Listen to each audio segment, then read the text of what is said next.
Triste nouvelle en cette journée mondiale contre le cancer. Dans une interview donnée dans l'émission Good Morning America sur ABC, ce mardi 4 février, Shannen Doherty, connue pour ses rôles dans les séries Beverly Hills 90210 et Charmed, s'est confiée sur son cancer du sein. En larmes, elle déclare: le cancer est revenu, il en est au stade 4, et c'est pour ça que je suis ici, pour en parler. Cette annonce arrive 5 ans après le premier diagnostic, en 2015. Shannen Doherty révèle qu'elle vit avec la nouvelle depuis 1 an et qu'elle ne l'avait pas annoncé publiquement, sauf à certains de ses proches. La pilule est difficile à avaler. Je suis pétrifiée, j'ai vraiment peur, confie-t-elle à la journaliste de ABC. Il y a des jours où je me dis pourquoi moi, et en fait, pourquoi pas moi, qui d'autre mérite cela? Aucun de nous.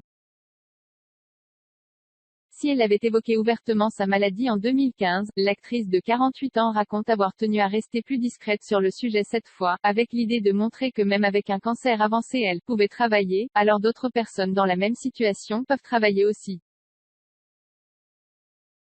Shannen Doherty a appris le diagnostic de sa récidive alors qu'elle rejoignait le tournage du reboot de Beverly Hills, et qu'un autre drame frappait cette équipe, le décès de Luke Perry. Je me suis demandé pourquoi ce n'était pas moi, avoue-t-elle. C'était tellement bizarre de recevoir ce diagnostic, et de voir quelqu'un qui est visiblement en bonne santé partir en premier. C'était tellement choquant. Le moins que je puisse faire, c'était de l'honorer en tournant les épisodes. Mais je ne crois pas que ce soit toujours assez. Dans ces moments difficiles, son co-acteur Brian Austin Green l'a beaucoup épaulé. Je vivais de grands moments d'anxiété, durant lesquels je me disais que je ne pouvais pas le faire. Avant chaque tournage, il me téléphonait et me disait: quoi qu'il arrive, je te soutiens, se souvient-elle. Ce mardi 4 février, si Shannen Doherty a finalement préféré révéler sa maladie en public, c'est parce qu'elle craignait de voir l'information fuiter dans la presse à scandale.